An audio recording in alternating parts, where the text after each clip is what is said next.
And I want to talk to you about the first part of your book, which is to become our own best friend. That's a wonderful promise. So how do we become our own best friend is my first question. And then tell me about some strategies that are highly effective in doing that. We simply talk to ourselves in a loving, encouraging, kind, thoughtful way. I say to myself all the time, I love you, buddy. You can do it. I'm behind you. It may sound cocky. I know I'm no better than anybody else. We're all worthwhile human beings. I don't say any of that from a place of arrogance or separateness. I just cheer myself on. Only I know what I really need to hear to feel better or heal some old wound. There's things that maybe I'm ashamed of that I don't want to talk with anybody about. I mean, it's not like I'm out robbing banks or something, but things maybe I regret in the past. And I can talk to myself in a gentle, soothing way about that.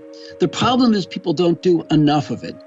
And I say to my clients all the time, imagine you're standing underneath Niagara Falls and the water is just cascading over you. You know, a lot of people haven't heard of the term neuroplasticity, which is how we rewire our brains by how we think, by our perspectives.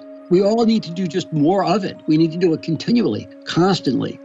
I have my clients do role plays in my office. I have my clients write positive affirmations out and put them on their mirror or on their front seat of the car. It really needs to be a way of life. If somebody's spent their entire lives putting themselves down, a couple of positive statements aren't going to make a difference. We have to do it continually. And so what I often do is help clients figure out their deepest pain or maybe what are the beliefs, what are the thoughts that they're suffering from. And then I have them develop a specific mantra. Maybe somebody's felt like, well, I'm not smart enough. Well, maybe their mantra is, I am smart enough. And anyway, I'm worthwhile either way. So you mentioned people who have been through trauma before. Many times it's identifying, again, the beliefs that are causing the pain and helping them create a mantra that they can use to counteract that. And I do a lot of guided visualizations with people in my office where I actually take them to their peaceful place and then repeat whatever healing mantra they've developed. So it's encouraging. It's cheering ourselves on. It's not very complicated. Again, most people just don't do it enough to make a difference. So it's a daily practice in a way, right, Nate? I would say it's even more. It's a minute, but it's just something all the time. I don't continually talk to myself, but I often do. And if I'm doing something difficult, I might say, hang in there, buddy, you got this. You know, it's going to be okay. I love doing it, you know, and again, I know I'm no better than anybody else. It's not about arrogance. It's just about giving ourselves some inner peace and happiness, really. Right. So let's talk about some of the dysfunctional beliefs that you outline in your book. I have selected some of them. The first one is don't allow others to define us. How do we balance having holding on to our own identity and at the same time pleasing others and connecting deeply with others without losing who we are? A big part of it in terms of others is when they give us feedback, asking ourselves, is this helpful? Not ignoring it, that can lead to arrogance and narcissism, but asking ourselves, is this useful? But not letting people define us. You know this very well from, the books that I've read, that early on, people develop subconscious beliefs about ourselves based on how our parents treat us. Imagine a 5-year-old is lying on the couch watching TV and his mom or dad comes home and yells at him. Well, he's not going to think, I'm a lovable person. My parents are just having a bad day. He or she's going to think there's something wrong with me.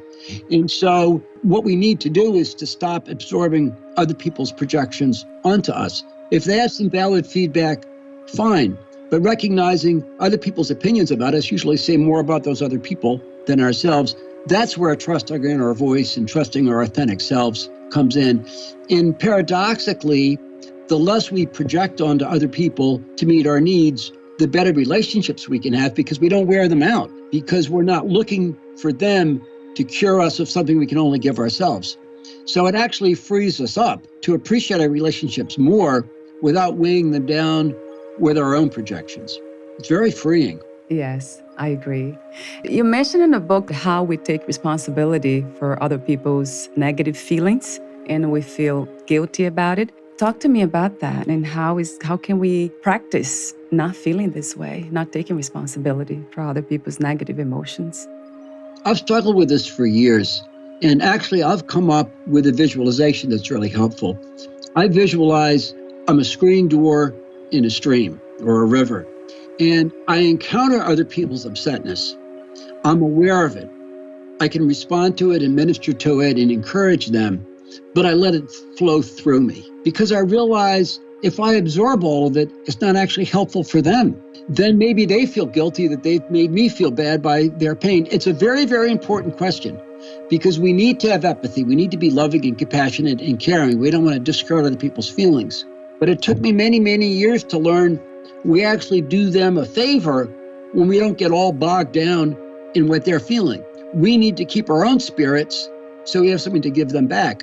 Of course, it's only human. I mean, if your husband is having a really bad day, as a loving wife, of course, you're going to feel a little bit of his pain. The flip side is if you allow his pain to get you to such a low level that you're not able to be there for him, you're not doing him any favors. And this is another practice for life, moment by moment, right, Nate? It's a tough one. Yeah, it is. It's a tough one, Yeah. but, I wrestle with it all the time.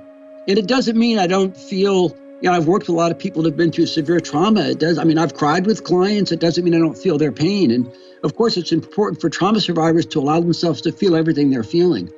I have a very different approach to trauma survivors. I would never say to somebody who just had a terrible trauma, oh, just love yourself. That's too simplistic. I have to sit with them as they're mourning and healing.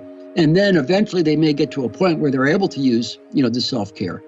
But I've worked with a lot of people who've had severe trauma. And sometimes it takes years to get them to the point where they can find some peace again.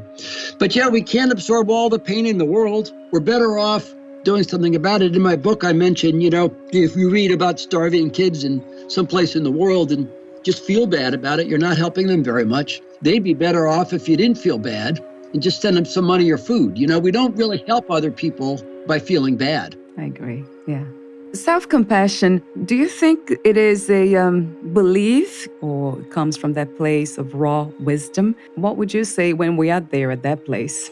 I would say it's both. That's a great question. I love that question. It's a belief that we can have sort of intellectually and cognitively. It's also an action in terms of treating ourselves well. But I also know deep down, we all have an authentic self. We all have an inner voice. We all have a part of us that knows what's best for us.